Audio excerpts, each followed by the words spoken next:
Bertanya Ustaz, eh, saya pribadi ini kalau misalnya sedang tersambung seperti ini, taklim dengan Ustadz ataupun dengan yang lainnya itu merasa memang benar-benar surga itu terasa dekat dan neraka seolah-olah terbentang di hadapan mata saya pribadi.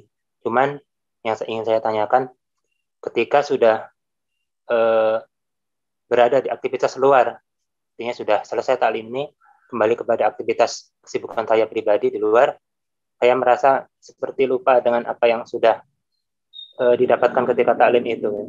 Yang saya tanyakan adalah, apakah ini termasuk daripada tanda-tanda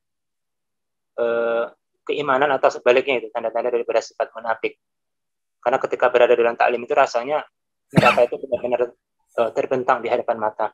Tapi ketika sudah berada di luar taklim atau kembali kepada kesibukan dunia, seolah-olah saya merasa lupa dengan apa yang sudah diperingatkan yang didapatkan dalam taklim. Mungkin hanya itu saja, Ustaz. Baik, jazakallah khair. Pertama izinkan kita turut mendoakan semoga Allah Subhanahu wa taala menanamkan istiqamah di dalam diri kita sehingga dapat mengarungi kehidupan dengan jalan yang sesuai petunjuk Allah Subhanahu wa taala, dalam jalan kebaikan sampai juga kita menjalani hidup hayatan thayyibah. Itu selalu saya mohonkan kepada Allah, dan wafat dalam keadaan husnul khatimah. Pertama, saya ingin merespon bahwa apa yang Anda alami, saya alami, kita alami seperti itu menunjukkan bahwa kita menjalani kehidupan yang normal. Ingat ya, kita menjalani kehidupan yang normal. Normal itu kalau kita bawa ke dalam tatanan spiritual atau gambaran spiritual, konsepsi keberagamaan, bahwa dalam hidup kan kita yang kita jalani, kita punya misi mengabdi kepada Allah untuk beribadah. Yang kedua, kita punya misi untuk bisa menjalani kehidupan di bumi sebagai khalifah yang saling menggantikan, kemudian juga membangun kemakmuran, menghadirkan manfaat, dan berusaha sukses sesuai dengan kemampuan yang kita bisa hadirkan.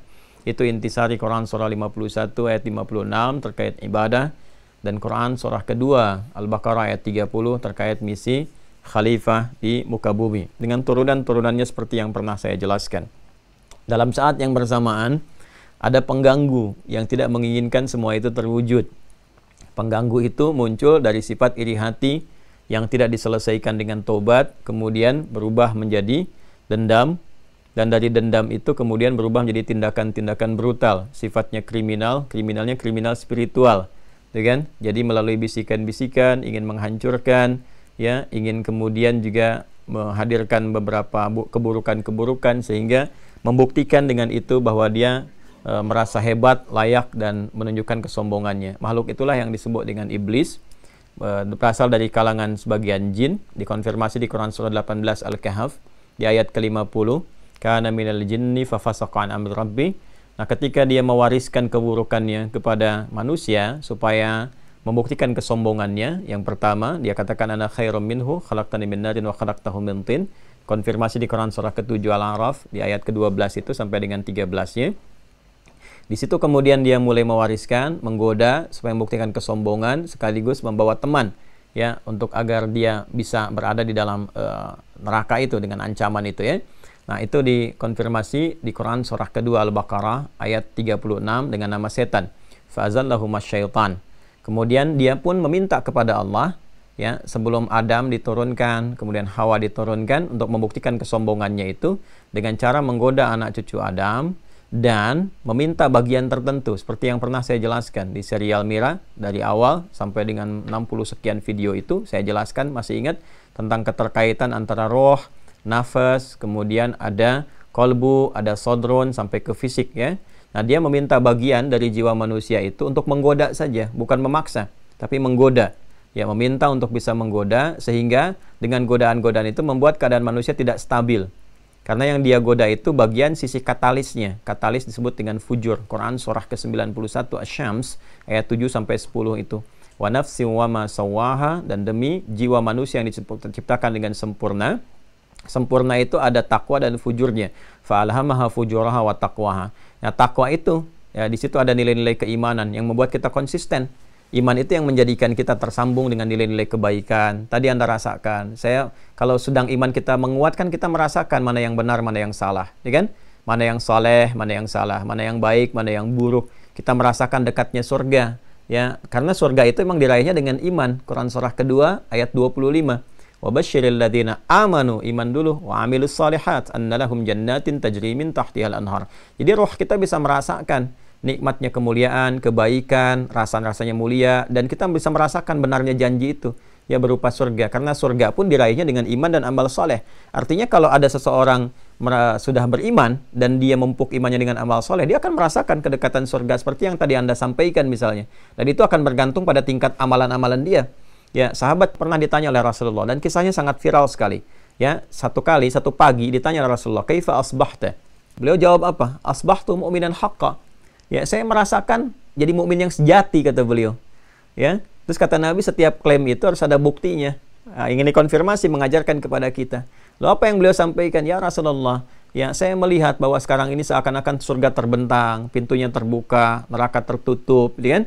Maksudnya apa? Ini gambaran kepada kita bahwa kalau orang-orang beriman yang benar itu, ya surga itu kan ditempuhnya dengan jalan-jalan kebaikan, amal soleh. Wa basyiril ladzina amanu wa amilus shalihat. Jujur mengantarkan ke surga karena iman, ya. Kalau imannya nggak ada, jadi masalah juga karena kunci pembukanya itu imannya. Jujur mengantarkan ke surga, rendah hati mengantarkan ke surga, salat, kan, zakat, puasa, baca Quran, itu semua gabungan amal soleh, akumulasinya. Jadi orang-orang yang terbiasa meningkatkan amal soleh sampai merasakan kenikmatan, kenyamanan dan sebagainya, ada rahmat Allah dituangkan dalam jiwanya. Begitu rahmat itu ada, itu harapan-harapannya tinggi. Ya, jadi semua janji itu sudah yang Allah janjikan itu sudah melekat pada jiwanya sehingga merasakan kedekatan dengan rahmat itu. Ya, bahkan pada tingkat yang tertingginya yang dia rindukan itu hanya pertemuan dengan Allah, liqa Allah, liqa Allah, liqa Allah, kan?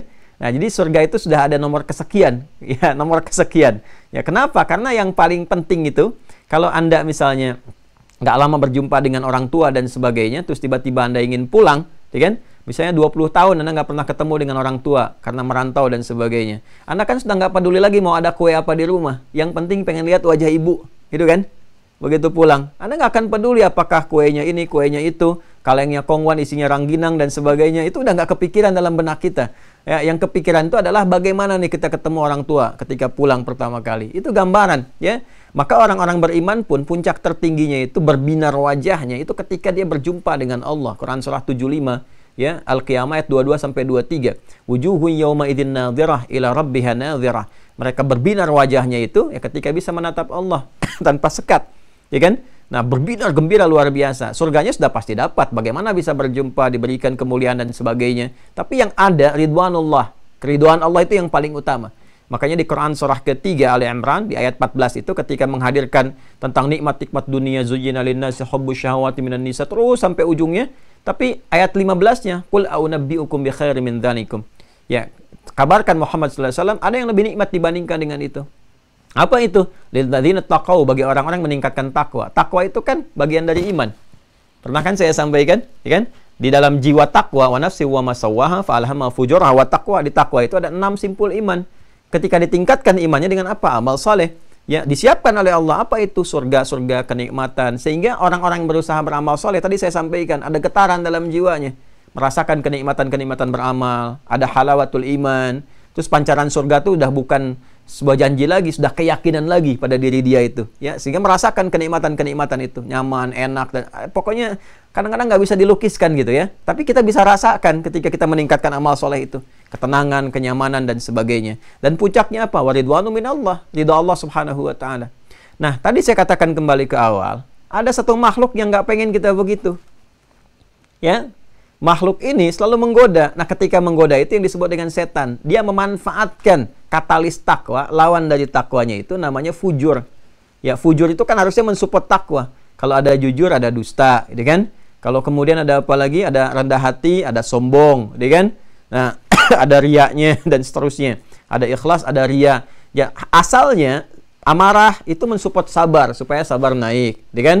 Nah, kemudian dusta diciptakan mensupport supaya jujur naik, supaya orang nggak dusta. Cuma setan mencoba menjadikan fujur ini berdiri sendiri, supaya nggak mensupport kepada takwanya. Jadi dia berikan was-was ke situ. Itu yang dimaksudkan Quran surah keempat An-Nisa di ayat 118 itu.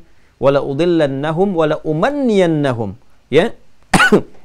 ketika dia dikonfirmasi oleh Allah dalam Al-Quran, la'anahullah, setan dilaknat oleh Allah. Qala, dia berkata, la'attakhidanna min ibadika nasiban mafruḍa.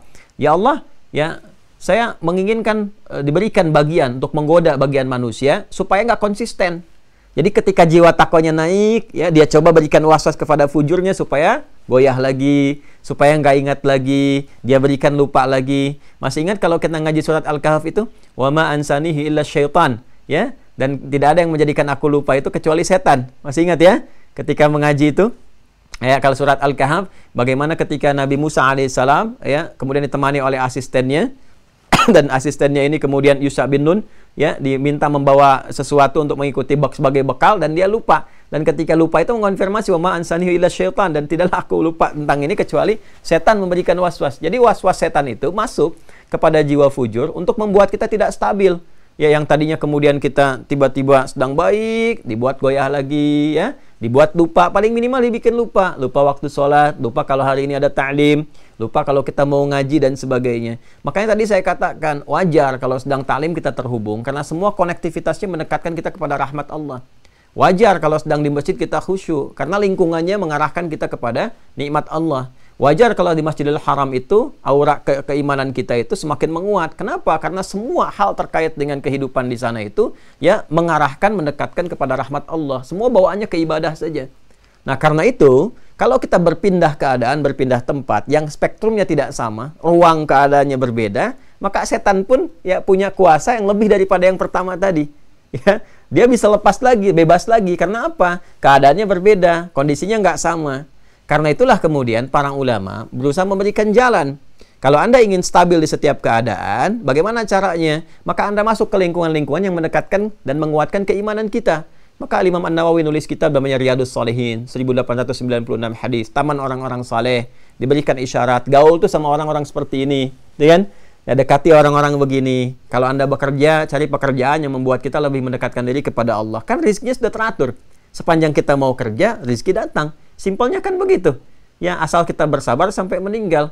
Kalau nama-nama kan itu istilah manusia saja. Dia kaya, dia begitu, manusia saja. Pada akhirnya meninggal juga.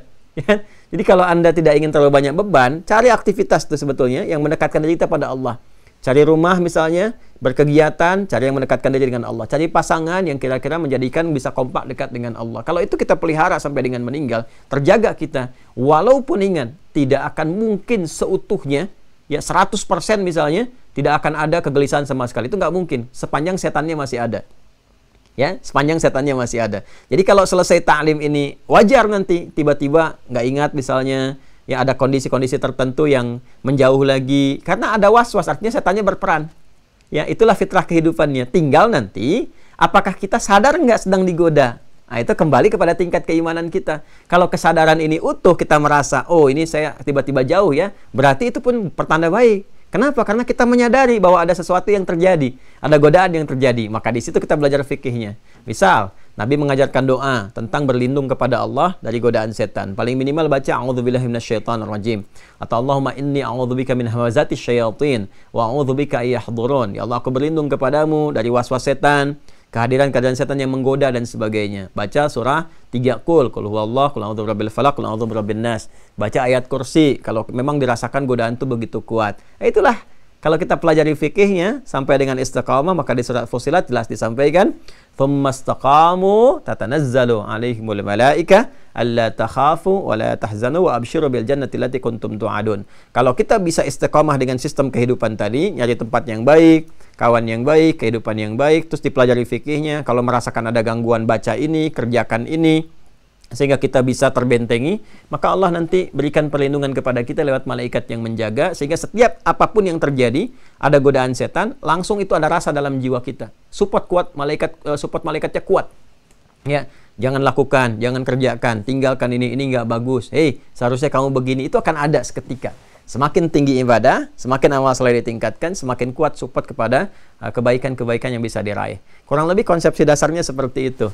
Ya, selamat. Semoga Allah Subhanahu wa taala memberikan keselamatan di dunia, di akhirat, dan keselamatan iman kita sampai kembali kepada Allah seperti nama antum pun diberikan di dalamnya. Selamat.